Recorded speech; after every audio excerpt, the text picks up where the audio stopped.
Good evening and welcome to the June 20, 2023 regular meeting of the Mayor and City Council. First item on our agenda is the Pledge of Allegiance, and I'd like to invite Carl Van Ness to lead us in the pledge. If everyone could please rise. I pledge allegiance to the flag of the United States of America and to the republic for which it stands, one nation, under God, indivisible, with liberty and justice for all. Carl, thank you very much. Next on our agenda is reflection, and I'd like to call for a moment of silence, please.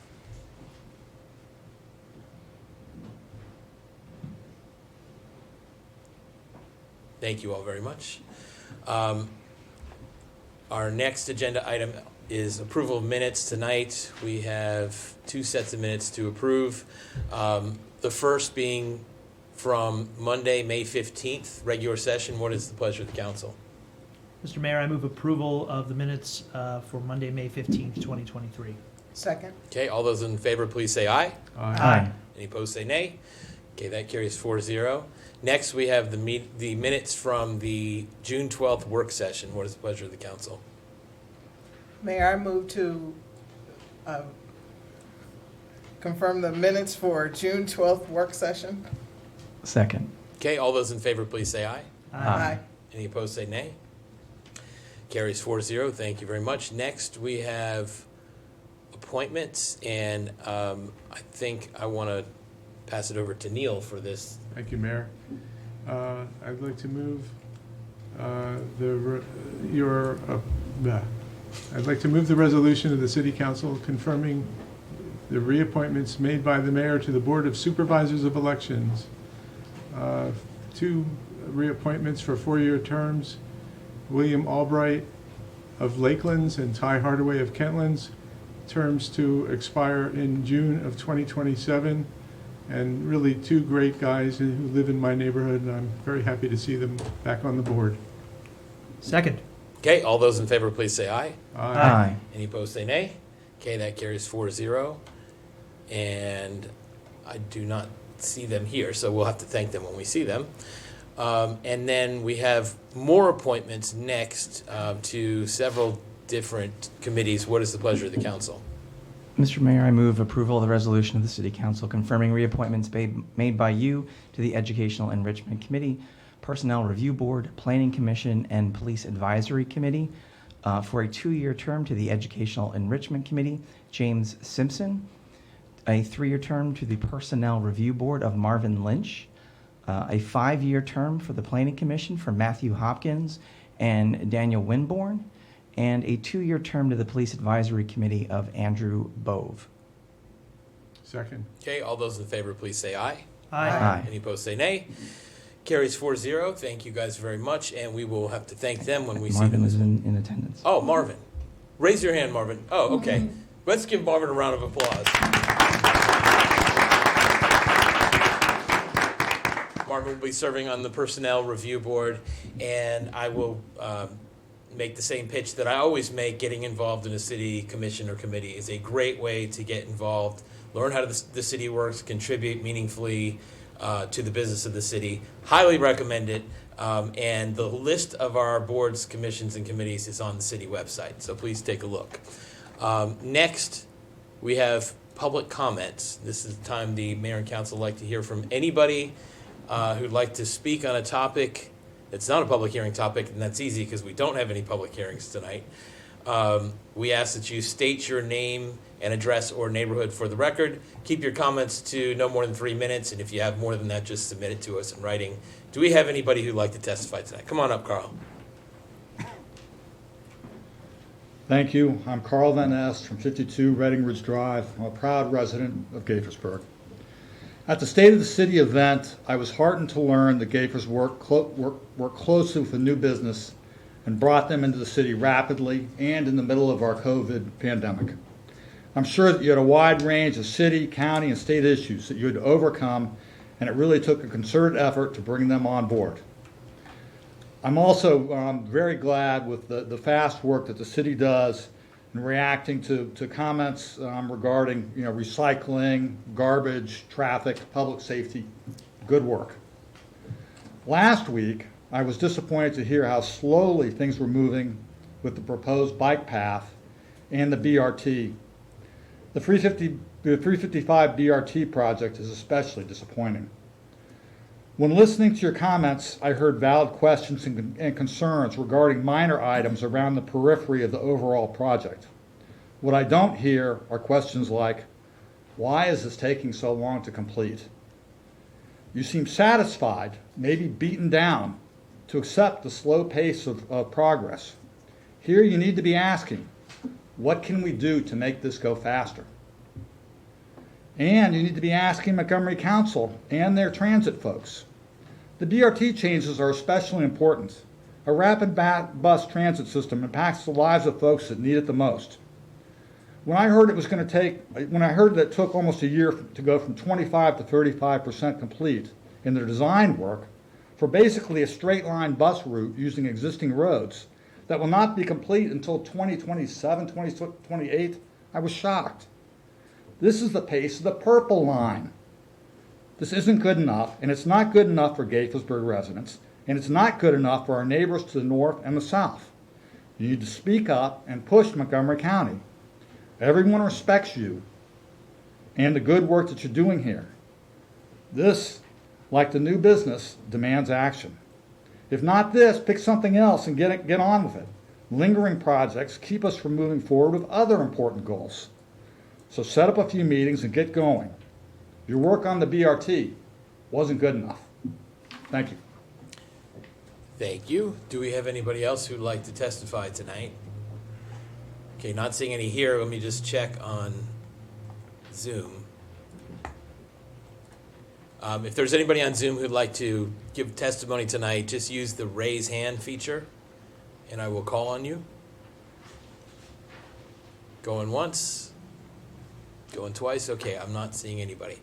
Okay, so we will move on to our next agenda item from the mayor and city council, and we're going to start with Council Vice President Lisa Henderson. Thank you, Mr. Mayor. I'm going to start by reading an announcement. After closed executive session, a closed meeting was held by the mayor and city council on Monday, June 12, 2023, at approximately 8:45 p.m. pursuant to a motion adopted unanimously. The meeting was proposed to be closed pursuant to the general provisions article of the Annotated Code of Maryland, Section 3305B1I. The appointment, employment, assignment, promotion, discipline, demotion, compensation, removal, resignation, or performance evaluation of appointees, employees, or officials over whom it has jurisdiction. The topic discussed was a personnel matter to conduct the city attorney's annual performance review. Present at the meeting were Mayor Ashman, council members Harris, Henderson, McNulty, Spiegel, and Wu. Staff present was City Attorney Board. Upon conclusion of the discussion, the closed meeting was adjourned at approximately 8:58 p.m. And I would like to gift the rest of my time to Councilmember Spiegel. Okay, well, we will get to him. Jim, go right ahead. Thank you, Mr. Mayor, and I'll make an announcement as well. Gaithersburg residents will cast their ballots for 3 city council members on Tuesday, November 7th, 2023. The city is conducting a hybrid election for 2023. All registered voters will receive a mail-in ballot application. Applications can be returned via the United States Postal Service, dropped off at City Hall, or completed electronically. One vote center will be located at the Activity Center at Boer Park for in-person voting. In addition, there will be 7 ballot drop boxes located throughout the city. Early voting session will be held at the Activity Center as well on Sunday, October 29th from 10 a.m. to 5 p.m. The voter center will be open on Election Day, Tuesday, November 7th from 7 a.m. to 8 p.m. For complete election information, go to www.gaithersburgmd.gov/elections or contact Elections Clerk Lauren Klingler at 240-805-1087, or by email. You can email at cityelections@gaithersburgmd.gov. I too will give most of my time to Councilmember Spiegel. However, I do want to thank everybody that came out to council in the communities and the Jubilation Day celebration. Thank you, Jim. We'll go to Neil. All right, well, I too have an announcement to make because we want to keep Ryan in suspense here. Gaithersburg residents will cast their ballots for 3 city council members on Tuesday, November 7th, 2023. Candidate packets were released on Thursday, May 11th. Packets can be picked up at City Hall by appointment or accessed on the city's election website. The last of 2 mandatory candidate training sessions will be held on August 15th, 2023 at 7:30 p.m. Candidates are required to register for the session. Deadline for candidates to file is Thursday, August 24th by 5 p.m. For additional information or to register for training, please contact Elections Clerk Lauren Klingler at 240-805-1087 or email cityelections@gaithersburgmd.gov. For complete election information, go to www.gaithersburgmd.gov/elections. And I will cede the rest of my time. All right. Thank you, Neil. A lot of people have ceded their time to you, so take it away, Ryan. To make it count, right, Mr. Mayor?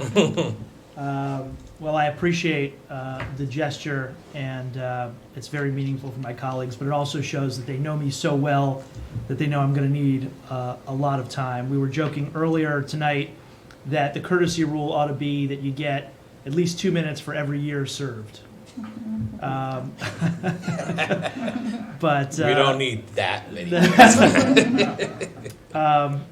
Many of you have already heard the news, but tonight I am officially announcing with mixed emotions that I have been appointed to fill a vacant seat in the state legislature.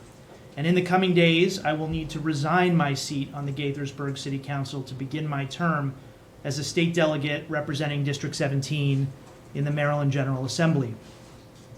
On June 13th, after an intensive 30-day process of applications and letters and candidate forums, the Montgomery County Democratic Central Committee, which is the body empowered under our state constitution to recommend nominees to fill vacancies in Annapolis, voted to name me as the next delegate to represent Gaithersburg and Rockville.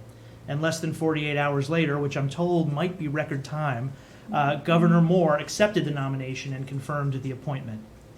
Now, we don't yet know the precise date of my swearing in to the House of Delegates, but it's very possible that this will be my final formal mayor and council meeting as a member of the Gaithersburg City Council, and I didn't want to risk waiting until the next meeting to offer my parting thoughts, mostly because by then I might already be off the dais and would only have 3 minutes to speak.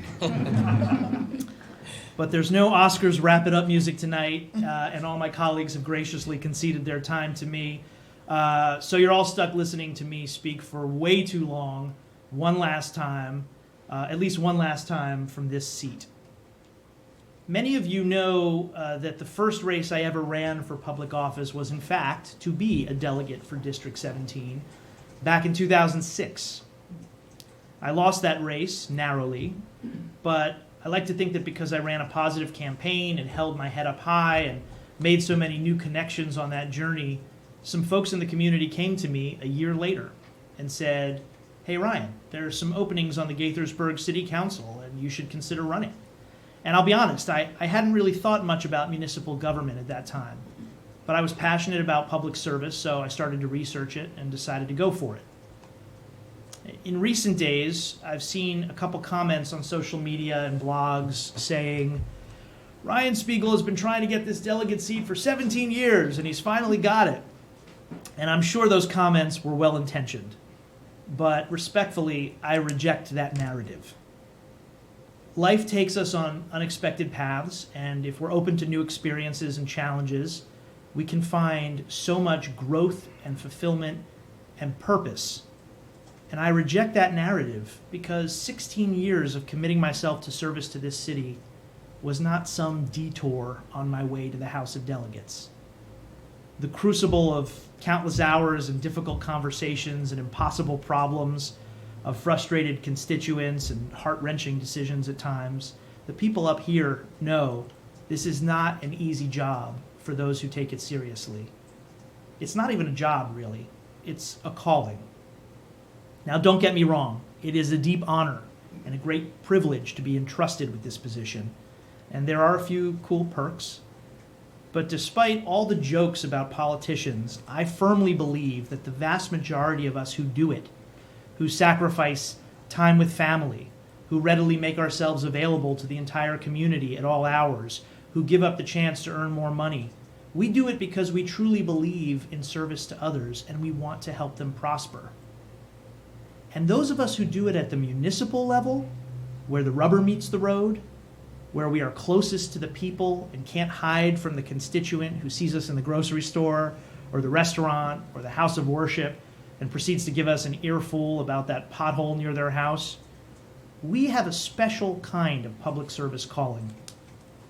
One that, with all due respect to public servants at other levels of government, especially since I'm about to become one of them, one that is a little bit more about solving problems than getting the glory, more about making life a little better than making the headlines. That is the profound experience and perspective and spirit and hopefully wisdom gleaned from 16 years as a Gaithersburg council member that I intend to bring with me in my heart as I go to Annapolis to represent all of you and the entire district. The truth is, I have not thought very much over those years about trying to become a delegate again because I was too busy doing the work of the council. And I think that's what the people want and deserve. Representatives who are not so distracted thinking about their next big move that they aren't giving 100% to the responsibilities they've already got. And so I believe 44-year-old Ryan, who carries those 16 years of service, is going to approach the job of delegate quite differently, and I think a lot better than 27-year-old Ryan would have. When I was first elected to the city council in 2007, there was no downtown crown. Didn't exist. There was no ICC. The current Gaithersburg High School building didn't exist. We had no city stormwater management program. There was no Gaithersburg Book Festival. Same-sex marriage was still illegal in Maryland. There had never been a black woman on the city council. There had never been a black woman city manager. Actually, as far as I know, every city manager had been a white man at that time. There was no Gaithersburg city social media presence. And in fact, I remember getting lambasted in 2011 when I was running for re-election for running the very first Facebook ads ever in a city election because I was told, that's not how we traditionally campaign in good old Gaithersburg. And now I'm the old guy triggering eye rolls among my colleagues when I occasionally catch myself now saying, that's not how we do things in Gaithersburg. But while we strive to hold up the timeless values of our city and to properly preserve our history, it is amazing to think about how much we've accomplished together and how much our city has changed, mostly for the better, over the course of the last 16 years. We've helped nurture barren fields and vacant seas of asphalt into thriving modern communities, rich with mixed use and diversity of housing types and high-quality amenities. We've collaborated on 16 budget cycles of fiscally responsible management of the public fisc. We had zero debt when I started, and we have zero debt today, even though our population and our annual budget has grown significantly. We've implemented cutting-edge policies and programs on affordable housing, like our HIF partnerships with MHP and our GALP or GHALP program to help people buy their first home, and that's just to name a couple. We've led the way on environmental stewardship and climate action with rigorous green building codes. We've banned styrofoam and pesticides. We've installed EV chargers and offset all of our electricity usage with clean energy credits, just to name a few.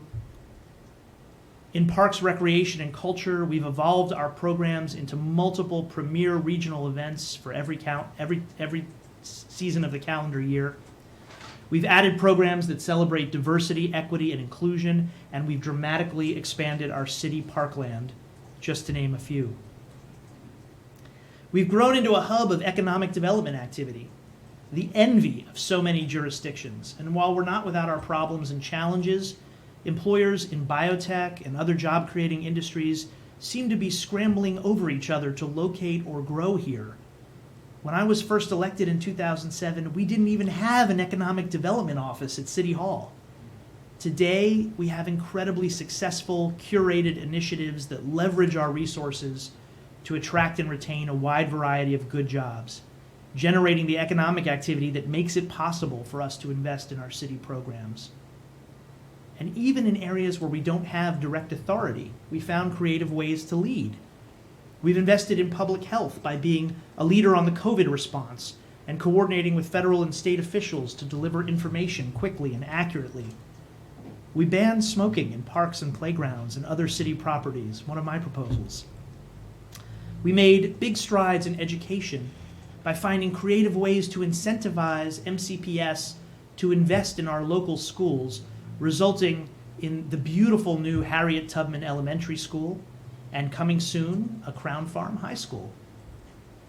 We didn't flinch when the opportunities came to stand up for equity and inclusion and to condemn hate in all its forms, not just with resolutions and statements, but with concrete DEI action plans, directives to hire a full-time DEI manager to evaluate all our programs and departments and lead the way through our staff GARE cohort.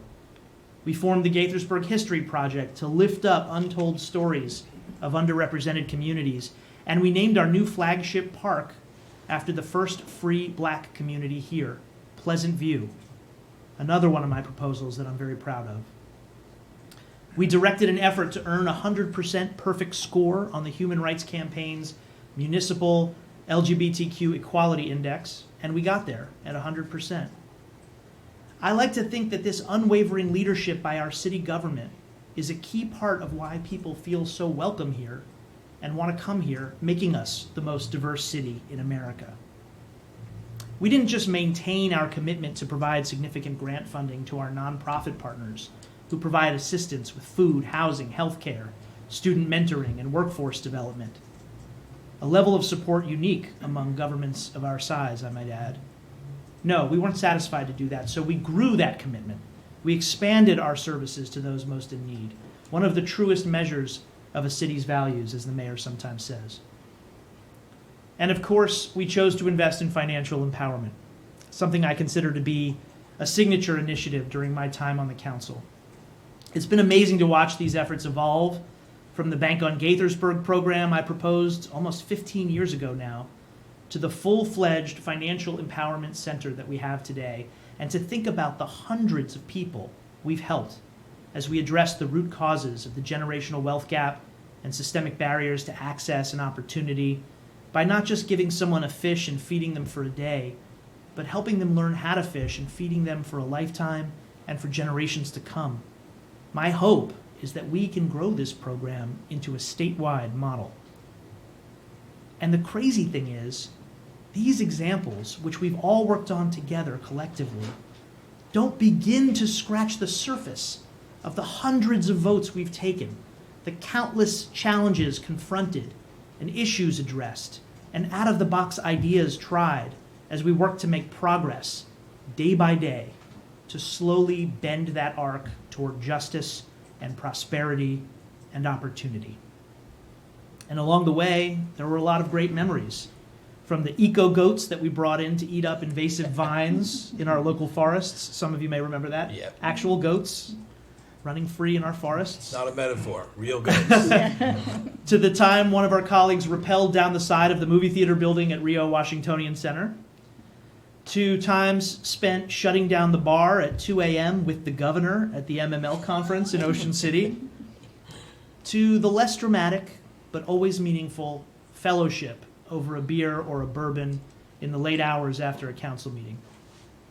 We have shepherded this city with a steady hand through times when our country has faced a great recession, mass shootings, a rise in racist and anti-Semitic violence, social justice protests, pandemics, economic turmoil, an insurrection, 4 very different presidential administrations, and all manner of national and local crises. And I believe one piece of our success is our city's embrace of the idea that just like the states are meant to be laboratories for the nation, cities can be laboratories for the state, with our willingness to try new and innovative things and never accept the status quo, and our ability to be nimble and responsive. I'm taking that message to Annapolis and encouraging state officials to look more carefully at how municipalities like Gaithersburg are solving problems, so the state can learn from us, but also provide us with more support for our work, because I can't wait to see what this city does next. That's why I believe so much in the work of the Maryland Municipal League, and why it's been my honor to lead that organization at key moments over the last several years, advocating on behalf of Maryland's 157 cities and towns, whether as president in 2019 and 2020, calling on us to reimagine tomorrow in the face of COVID, or as legislative committee chair in 2018, finally achieving the league's long-sought priority of restoring local transportation funding. I want to encourage my colleagues to continue to stay involved in MML and maybe even carry on Gaithersburg's record of leadership in that fine organization. As a delegate representing 2 large cities, I intend to remain close with MML, and I think our city's involvement has had a huge return on investment. Now, finally, there are a lot of people to thank. First, to my very tolerant family, my wife Rachel, our kids Jack and Dahlia, my parents who instilled in me the values that led me here, and our extended family that has been so supportive of my pursuit of this wacky career in public service. To the current City Council, you are my second family.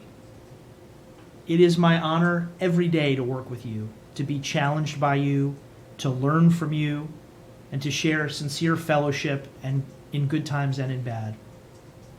You are all, collectively and individually, an extraordinary display of compassion, talent, and leadership. And I know that we will stay in close touch, and I expect you to hold my feet to the fire in Annapolis. And the very fact that this feels bittersweet, even though I'm not going anywhere, is a reflection of the camaraderie and the culture and the sense of community among us, what the mayor calls the Gaithersburg way. And I just want to say to the former council members I've served with over the years, I feel the same way about the cherished time I've spent together with you. To all of our incredible city staff, both current and former, you are the glue that holds this city together and makes it shine. Whether senior leadership team, public works, line staff, police department, planning and code, anybody in between, whether you're a lifeguard for seasonal work or you're the city manager. Your professionalism, your caring, your genuine commitment to the mission and values of our city, that mental buy-in to our culture, never hesitating to go the extra mile. There are too many of you who I've worked closely with to name, and I've gotten to know over the years. So I just want to say, I hope each of you knows how much you mean to me, and to the entire council, I think I can say, and to the residents of Gaithersburg. You make us look good, and I'm very proud of you and very grateful that you put up with me for 16 years. To our partners at all levels, our dedicated committee volunteers, our local nonprofit leaders, community advocates from PTAs to civic associations and beyond, to our friends and allies in the county, state, and federal government who have helped deliver big things for our city, to all of you, thank you. Please continue to invest in our partnership, because none of it works without you.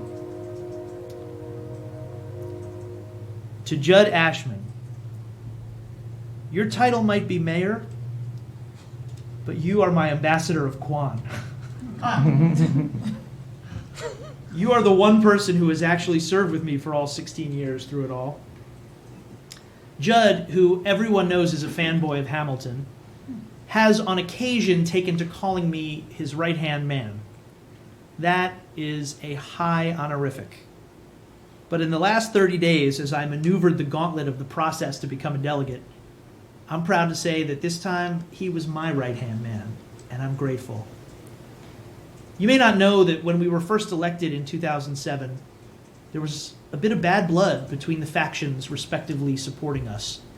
And there was tension between me and him, personally. based mostly on hyperbolic things that others had told us about each other. And I didn't know how it was going to go. And I'm really proud to say 16 years later, we are the best of friends, trusted confidants, and that is a testament to the Gaithersburg way. Most of all, to the people of Gaithersburg, thank you for entrusting me with this great responsibility and privilege, especially to those who have selflessly offered their support of me personally over 4 terms, whether with your voices or your wallets or your advice or your time, and to those who have stepped up to serve the city in whatever capacity you are able, as coaches in our rec leagues, as members of boards and commissions, as organizers of events, as advocates for your neighborhood or your school or your HOA, as volunteers delivering food and toys to those in need. Thank you. And that includes those who may have had strong disagreements with me at times, but who hopefully were still able to appreciate that I always try to come at complicated issues with an open mind and a willingness to listen, and having done my homework. And that just because I may have reached a different conclusion doesn't mean I didn't act in good faith. Because in Gaithersburg, we embrace the idea that you can disagree without being disagreeable. And with apologies to Rockville, which I don't technically represent for a few more days, all of that, Get it all out now. all of that is what makes Gaithersburg the greatest city in the world. Lately, I've been thinking about the famous quote from Teddy Roosevelt about the person in the arena who doesn't just sit on the sidelines but strives valiantly, who knows great enthusiasms and great devotions, who spends themselves in a worthy cause, even at the risk of defeat. I am fortunate that I will continue to work with city colleagues and to serve and represent the people of Gaithersburg in my new role. But I hope that my time in the arena has made a difference.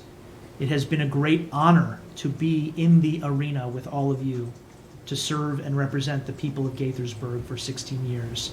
So from the bottom of my heart, to all of you, thank you.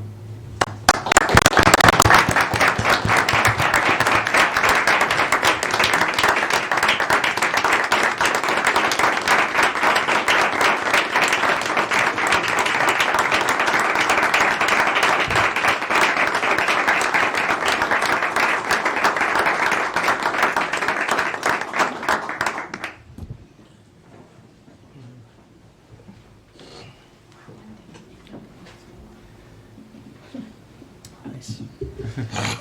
I don't know what that said, but anyway, all right. So I'm trying to sort of keep this together because Ryan has been my right-hand man for, a long time, and we are the best of friends. And I appreciated his use of the phrase "the public fisc" because nobody else uses that, and I'm gonna miss that.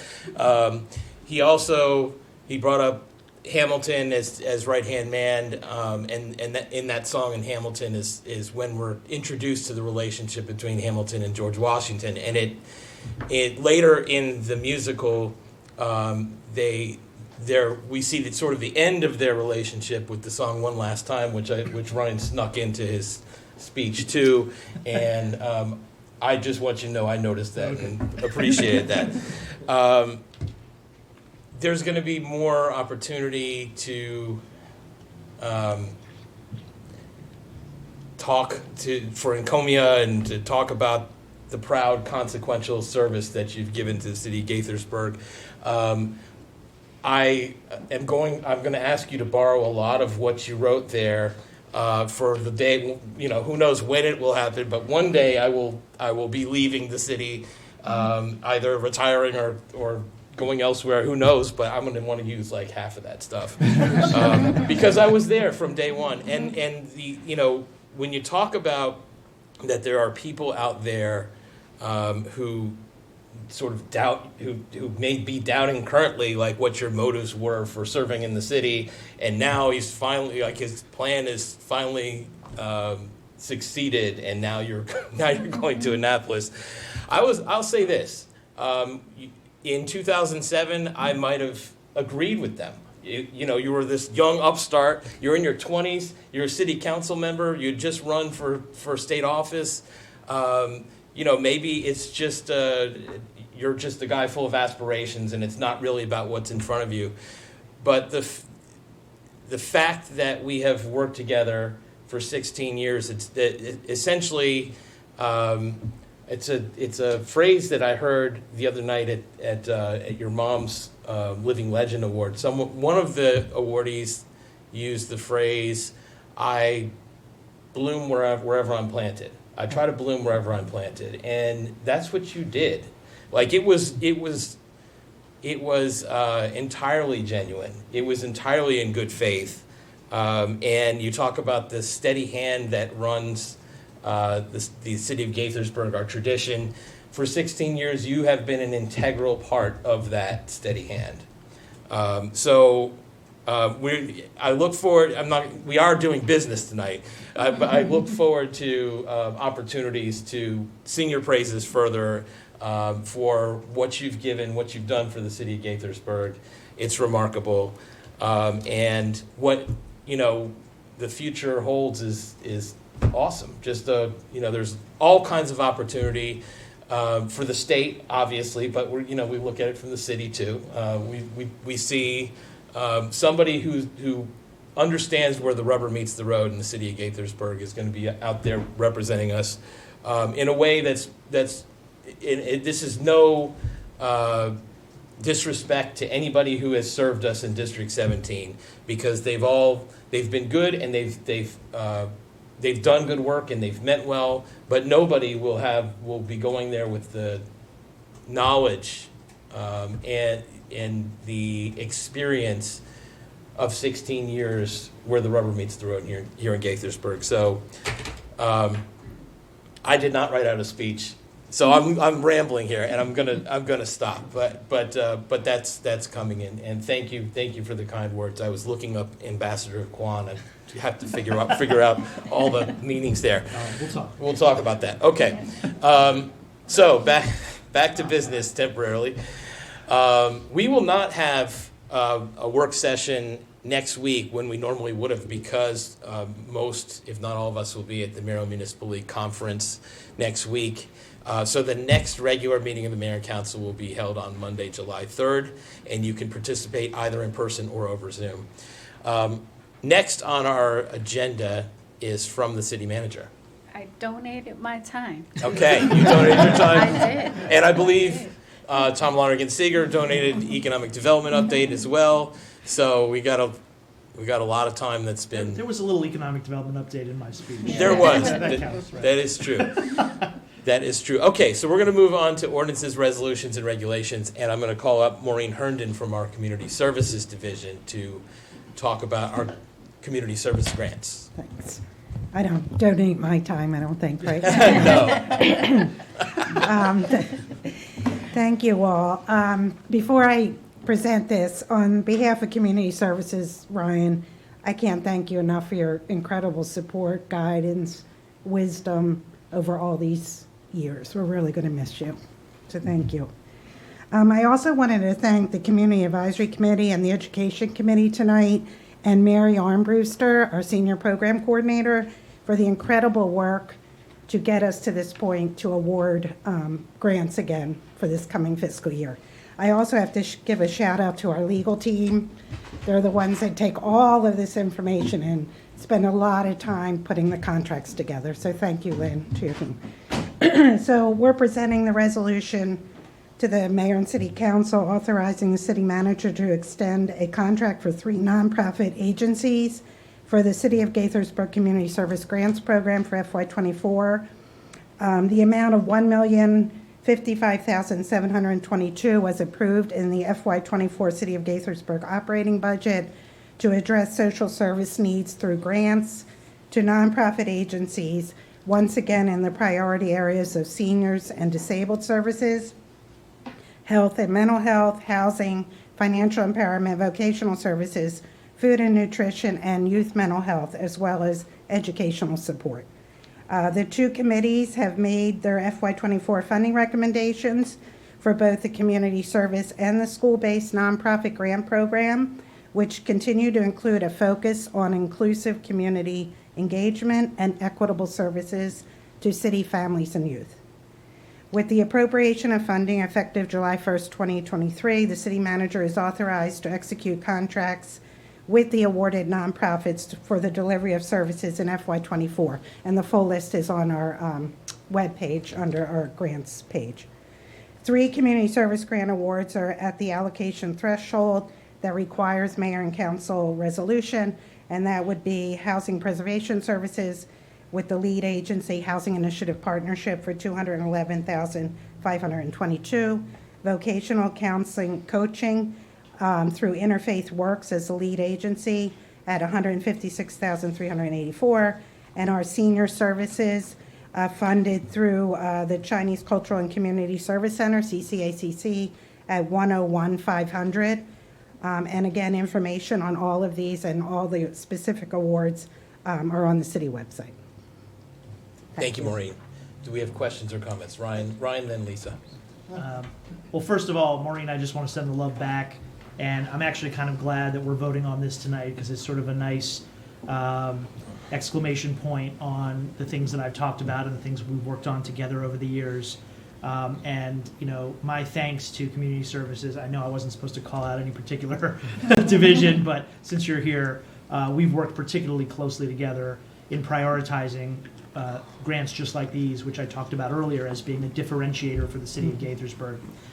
So thank you. I just wanted to sort of point out, and I think you already mentioned this, but for the benefit of the public, the monies that are being requested in this resolution are only those recipients who are getting more than the threshold that would require mayor and council approval.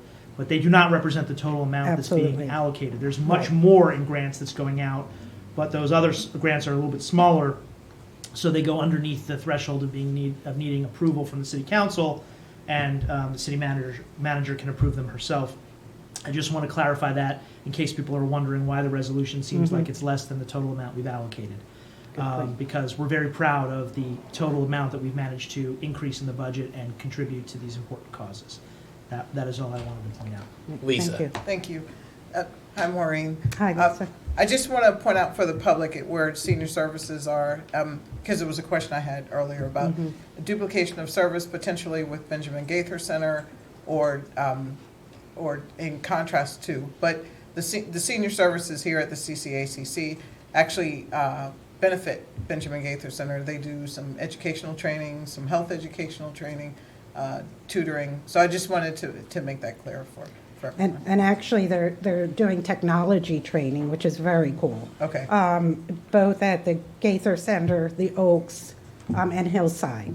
So they're actually taking their technology expertise and training in computers right on site to teach seniors those skills. Okay, So great. it's very exciting. And then their partners are Gaithersburg Health that provides transportation to doctor's appointments and all, and Home Care Partners that's providing that short-term, in-home, non-medical home aid service, which we're extremely proud of. Okay. Thank you. Sure. You want to move the I resolution? certainly do. Mr. Mayor, I'll proudly move the resolution. Second. Okay, all those in favor, please say aye. Aye. Any opposed, say nay. Carries 4-0. Thank you very much. Thank you. And next, we have policy discussion, and Kirk Eby is going to lead us in a discussion about the old Nike site. Yes, good evening, Mayor and City Council members. And thank you again, Councilmember Spiegel, for your 16 years of service. So this is the policy discussion on sketch plan application SK-9497-2023 for the Nike missile launch site, which is located at 770 Muddy Branch Road. So this is an aerial showing the location of the property, and it is west of Muddy Branch Road, south of the Timberbrook condominiums, east and north of the Lakelands Ridge community, and north of the Muddy Branch Square Shopping Center. And as mentioned during the joint public hearing, the sketch plan proposes to construct up to 380 multifamily dwelling units on approximately 14 acres of underdeveloped land, we'll call it.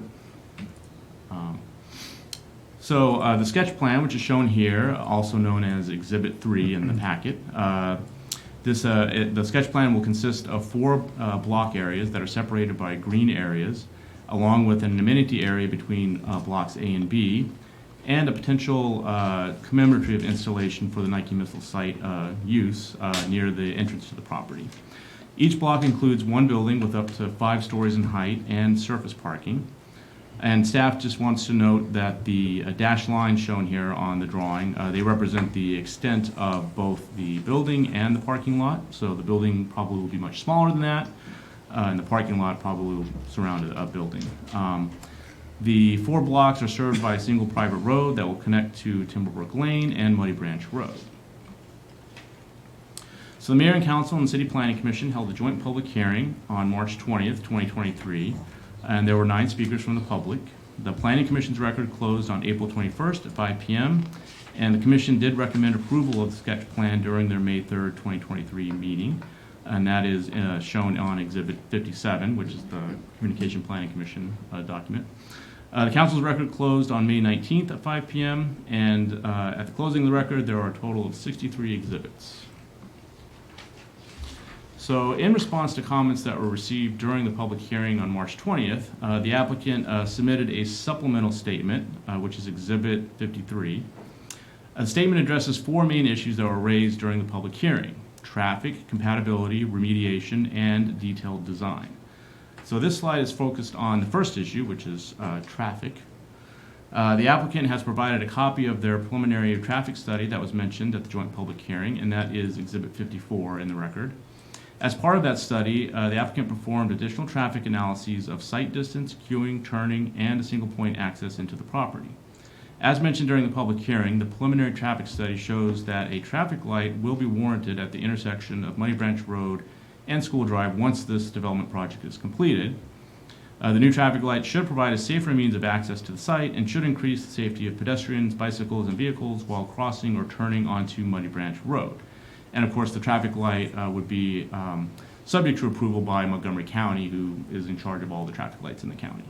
The study also shows that the peak hour traffic volumes from the 380 multifamily units will be 141 trips in the morning and 184 trips in the afternoon.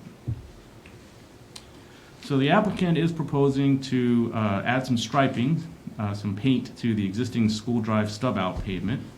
And that is the area that provides the primary access to both this property and the Timberbrook condominiums.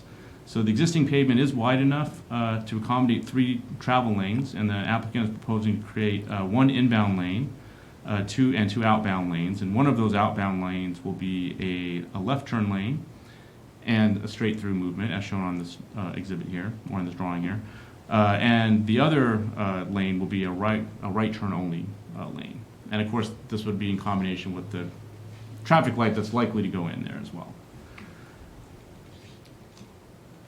So as part of the striping proposal, the applicant also performed 2 peak hour queuing analyses to determine the impact on the private road that serves the property, also the impact on Timberbrook Lane, and that School Drive stub out itself.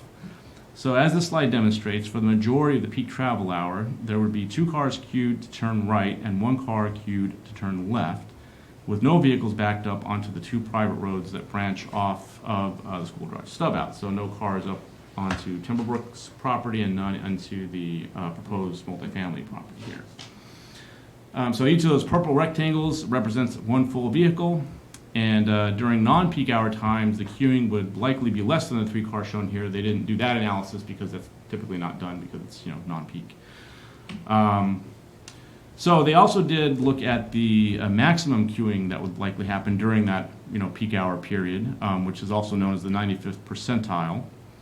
So during that maximum queuing, that would result in 7.5 cars in the queue. So what you saw before on this slide here with the 3 cars, that's most of the time during the peak hour, that's what you would see. So every once in a while there'd be this situation happening. So 6 cars would be queued in the School Drive stub out. 1 car would be queued on the private road that leads up to the multifamily property, NIST property. And then half of a car, and again, that's mathematically, that's a little square up there, the purple square, that would be up in Timberbrook Lane. So all queued cars would pass through the intersection during a single traffic light cycle. And so that's pretty much all of that. So that, again, they went a little bit above and beyond what's required of the sketch plan, just to sort of show that it would hopefully work. The three other issues that were addressed by the applicant's supplemental statement, again, that's Exhibit 53, are shown on this slide. So applicant notes that the proposed density for this project is compatible with the existing density found in the adjacent Timberbrook condominiums in Lakeland Ridge. The proposed 5-story buildings will be located away from the edges of the property and the existing residential buildings and will be screened with landscaping buffers. The proposed buffers along the outer edges of the property will provide privacy for the existing residential buildings and will discourage cut-through pedestrian traffic as requested by the adjacent communities.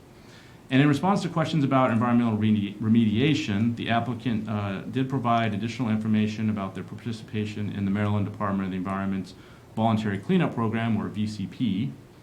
And lastly, the applicant notes that additional detail regarding the building height, building placement, the traffic, the parking, safety, and other issues, all of that will be provided as part of the schematic development plan application, which is the next level review, and of course provides much more detail than the sketch plan. So, as previously stated, the purpose of tonight's meeting is for the mayor and city council to hold a policy discussion on the sketch plan application. And as a reminder, this is the first step in a multi-step development review process that precedes any actual construction. So should the sketch plan be approved, it would then be followed by a schematic development plan that provides more detail, and eventually a final site plan or final site plans if they decided to do more than one. Staff is supportive of the application and has provided a revised draft resolution of approval should the council wish to take final action. So staff notes that the revised draft resolution provided for tonight's meeting packet does correct one spelling error and also includes 3 minor changes for clarification purposes. And staff is available to answer any questions. Kirk, thank you very much. I want to thank staff. I want to thank the applicant's team. I'm excited about how this is shaping up. If I had a vote in our form of government, I would be voting to support this sketch plan. I also want to give appreciation to the applicant's team for doing traffic study work at this point in the process where it's not legally required. That really was above and beyond and clearly in response to things that were brought up by the public, and that's much appreciated. The idea of the no cut through pedestrian traffic. It's something that we could hash out at SDP. I understand that the people who came out and testified were asking for that. I'm kind of interested to dig a little deeper and see if they really mean that. Just because we've seen situations, I can think of one situation in the city where a neighborhood came in and the existing neighborhood says, we don't want any connection to it. And the neighborhood that came in was brilliantly successful, and I cannot imagine that the neighborhood, if given the chance again to go back to that decision, wouldn't want some sort of pedestrian path between the two. People are resistant to change. I get that, but in the long run, it seems to me maybe somebody from one of the existing communities would want to cut through to Muddy Branch through a pedestrian trail that connects the two. I just don't know about that one. But I'm voting for the sketch plan. I appreciate that the applicant is trying to be responsive to the voices that they heard through public hearing and through submitted testimony. I get it. I just, if I have an opportunity between now and the SDP to get in front of some of the people in that neighborhood and just sort of dig a little deeper and see if they really mean that, I'd like to do that. So that's on me. I'm just putting that out there. Who'd like to go next? Jim. Thank you, Mayor. Thank you for the presentation, Kurt. And thank you to the applicant. I really appreciate how the applicant has gone about working with the surrounding communities and really engaging, really setting the expectation and the understanding of being a good neighbor from day one. And you saw that in the record, and people, even if they had suggestions or concerns, they were acknowledging the outreach efforts, and I think that that goes a long way towards towards building a successful project. So I appreciate that. I did want to point out on packet page 50, the 95th percentile. It does kind of assume that the traffic is splitting 50-50 in either direction, the way that it's laid out there. I don't know if the data actually specified that it would be going 50-50 in either direction. So you could see 2 or 3 queuing up in either direction if everybody wants to go left or everybody wants to go right. So I will be curious as we get into STP and we have a full look at a traffic study. But I want to echo what the mayor said. Appreciate going the extra effort to show, try to allay some of those concerns at the sketch plan level. I am excited for this plan as well. I do think, some of the questions that came up in the public hearing as far as, and I think we even discussed this, I think I may have even discussed this, the idea that just the way that the blocks are built out doesn't mean that that's where the buildings are going to go to. And I think that was what some of the concern from the neighbors came from. But as far as at this stage, I do believe that it accomplishes the purposes of the zone. I do believe that it's in accordance with the master plan. The exception to the master plan as far as the fact that the government decided to dispose of the property the way that they did really kind of nullifies the possibility of it becoming a park. So I'm completely comfortable with that. And I do believe it's internally and externally compatible. There are definitely some questions that need to be answered at STP, but I think even the fact that the applicant is willing to put in the traffic light and add crossing there. I ride my bike down that or up that hill quite often, and that will be an improvement to have that there. So we're already looking at improving that area and adding more density near a major highway, near Crown, near the shopping center there. This is a place where adding density makes sense, and I plan to support the resolution. Thank you, Jim. Lisa, you want to go next? Thank you, Mr. Mayor. I just want to say thank you for the plan and going the extra effort as well. I live close to this neighborhood. I'm excited about the additional housing that's coming. I'm excited about the new traffic that we'll see at the shopping center, the Festival Shopping Center across the street. I think that's going to be exciting. And as Councilmember McNulty, that's his name. Councilmember McNulty said, nice to meet you. The light at School Drive, I think will be a huge benefit. I do not go up that hill because it's big. But I think that's going to be a big asset to the community. So I'm excited. I've been in this neighborhood, in this area for a long time, in that part of the city for a long time, and I'm excited to see this new growth there. Thank you. Okay, Ryan? I'll just say briefly that I echo all the comments of my colleagues, particularly the mayor's comment about a potential pedestrian connection, which can be addressed at STP, although I probably won't be here for that. But I thought, my colleagues did a great job explaining the reasons why this should go forward. I too live fairly close to this project and am familiar with the intersection and familiar with the road. And I think the efforts undertaken by the applicant are commendable, but I'll just adopt everything else that my colleagues have said. Okay, Neil? Yeah, not much more to add.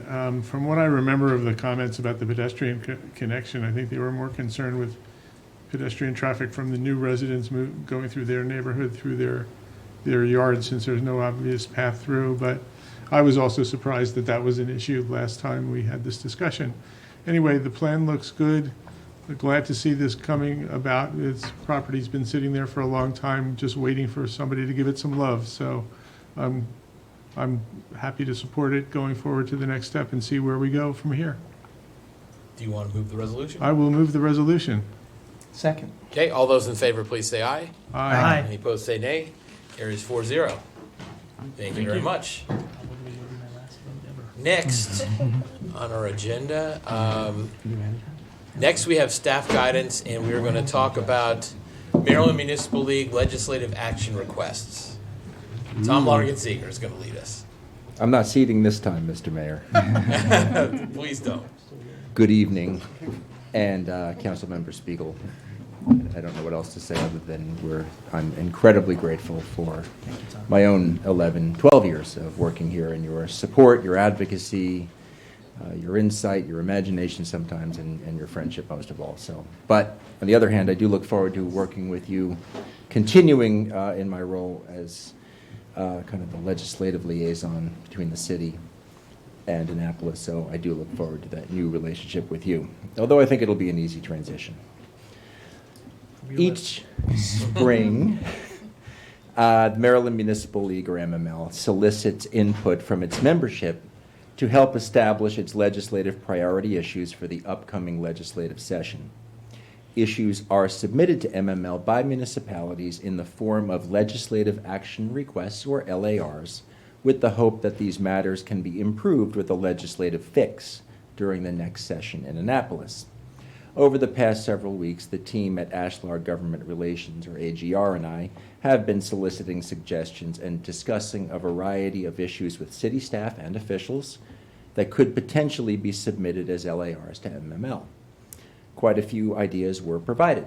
However, as each member municipality may only submit up to 3 legislative requests, I am here before you tonight to seek your endorsement for 3 particular recommendations.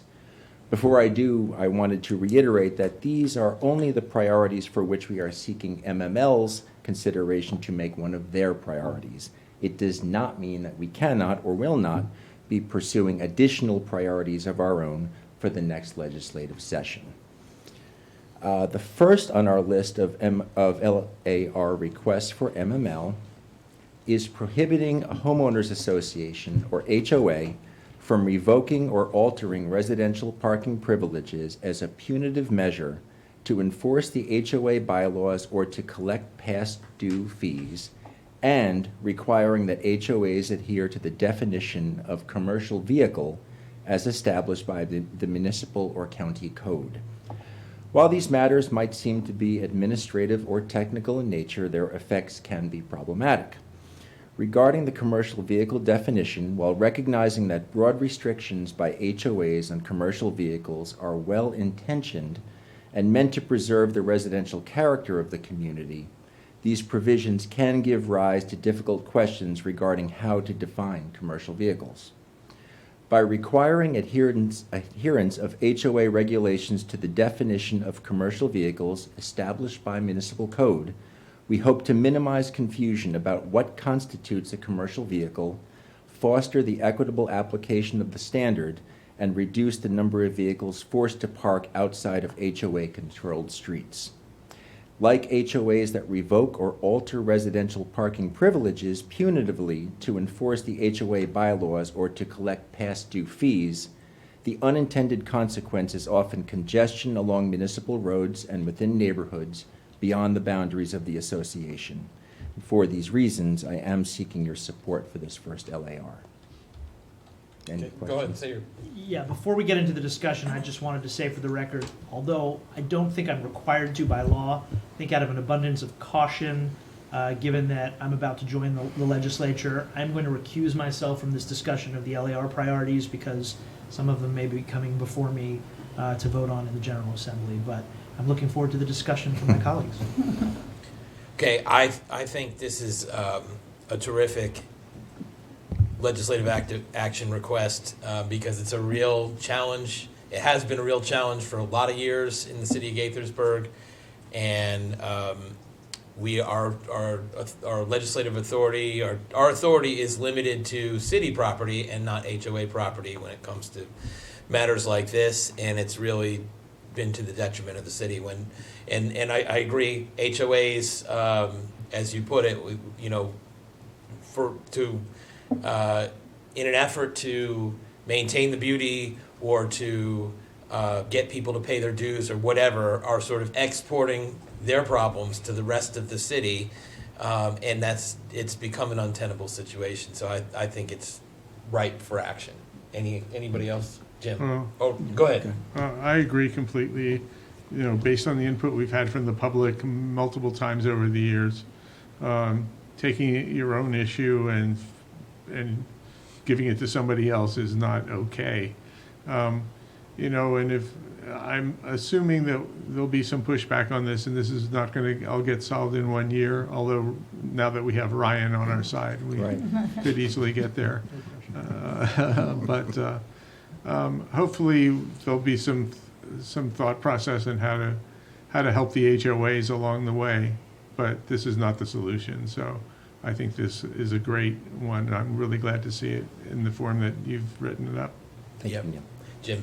Thank you, Mayor. Tom, I think this is the language, I think, makes a lot of sense. And there was some discussion of what would be the best way to approach this.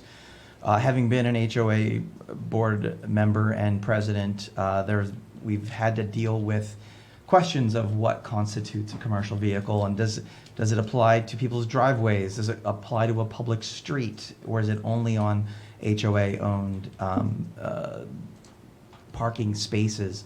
One of the things that we've seen is the lack of any kind of levers that we can push as a municipality when we find vehicles pushed out into the neighborhoods, and not being able to use any of our regulatory authority to say, no, you have all these unused spaces. So I think that this language is a good first step to trying to solve some of those parking challenges that we have around particularly new developments, condo associations, apartments, wherever, where a number of parking spots is part of the site plan approval. And while they agree to X number of spaces, but then they're by, whatever actions they're taking to try, in good faith, try to recover some of the things that, fees or whatever, they're ending up reducing the effective number of spaces that they have, which is not what the city intended when they, required X number of spaces. So I think this is a really well-written thing, and I think hopefully this will be easy to understand and be able to get some support behind it. So thank you. Likewise. Thank you. Lisa? Thank you. Thank you, Tom. I agree that this is well-written and a good approach. Parking issues in the city is complicated. And while this doesn't solve all of the parking problems, pulling the variation out of what is a commercial vehicle and where a commercial vehicle can park, I think it's a great start to, to resolution of seeing it trickle down into hopefully alleviating what the other parking problems that we see. So I like this going forward. Thank you very And, much. and I think it's notable, Jim mentioned his service on an HOA board. I served on an HOA board. Neil served on an HOA board. Lisa, I don't know if you're in an HOA community, but were you on the board ever? No, I'm afraid of them. Okay. All right. Well, 3 council members have served on the board and were enthusiastic, and even having worn that hat, like, we're enthusiastic about this request. So I hopefully other HOA board members will get on board. We'll see. Go ahead, Tom. Terrific. Thank you all.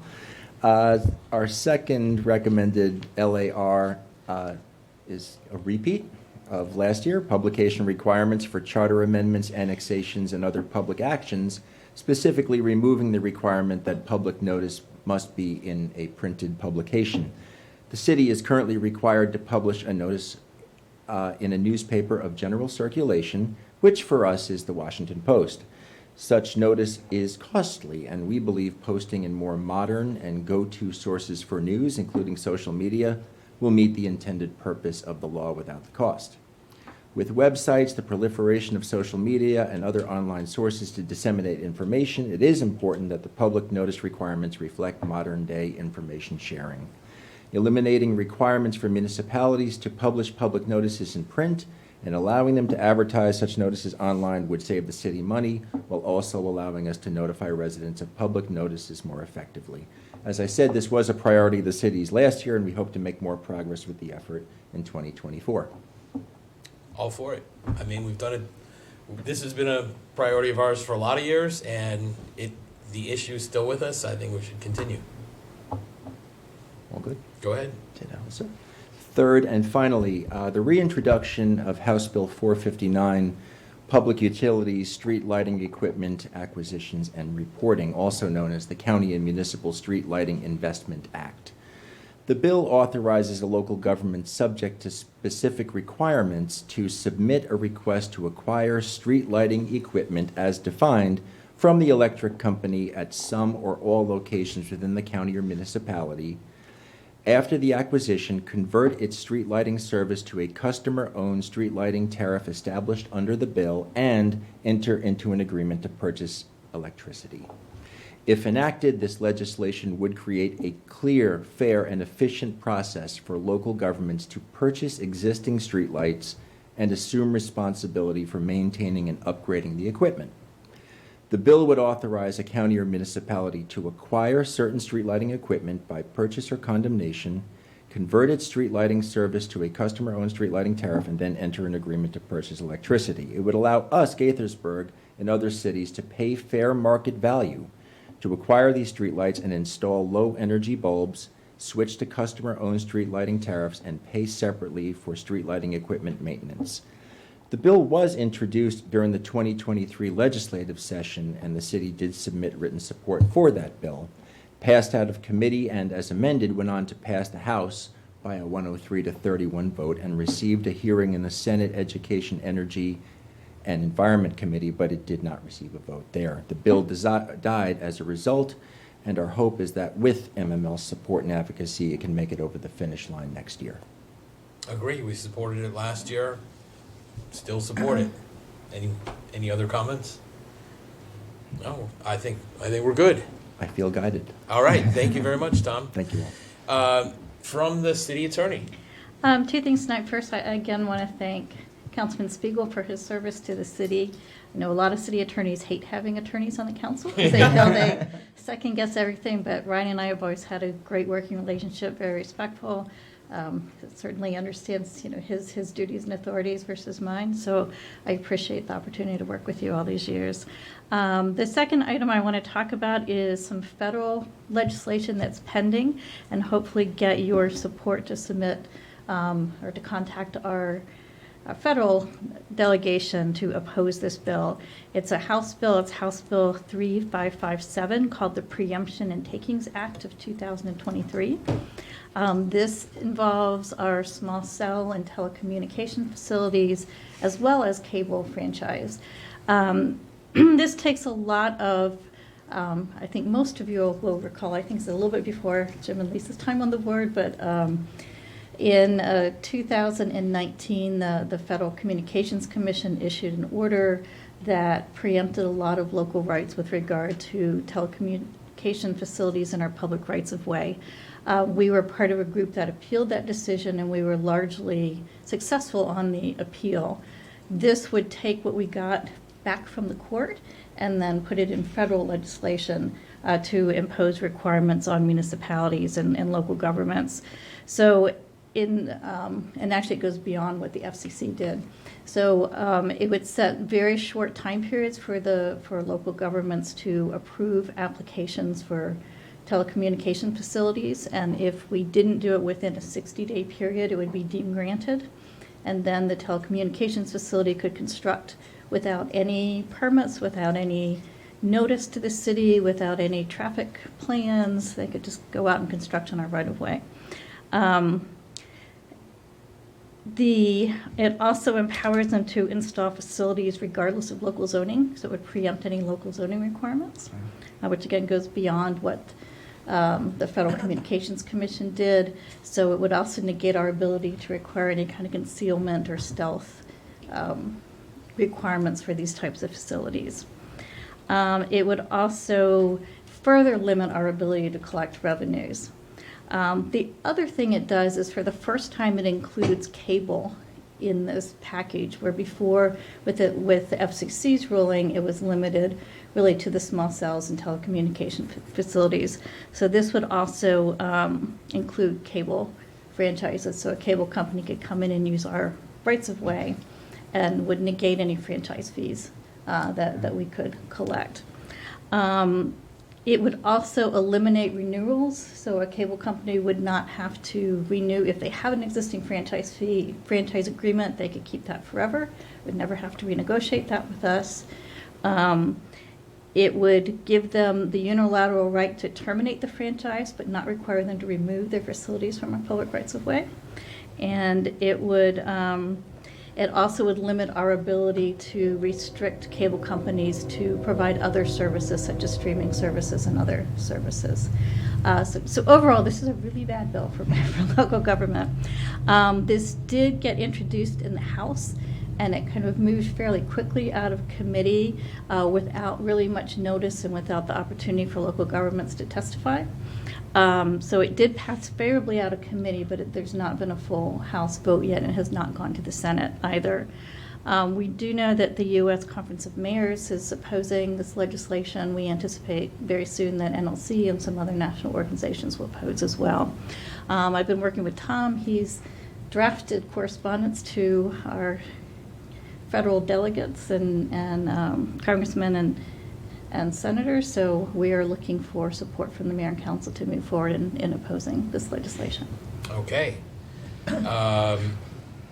Preemption and takings is the name of Is this the name bill. of the Do they know how ironic that is? Who's I don't even know the how to hide sponsor the of this? The sponsor is a representative out of Georgia, and I looked at all of the co-sponsors are Republicans out of mostly southern states.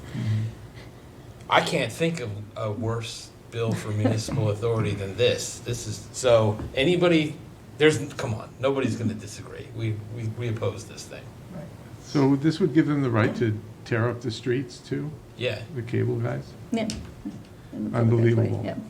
It is. When I go speak before kids, I'm in explaining zoning authority for the city. I say, okay, you want to build a building, you can't just like go to Lowe's and get a shovel and start digging. Like, you have to get permission. But apparently, people in Congress don't believe that. They think people should just be able to just go and start digging. Yeah.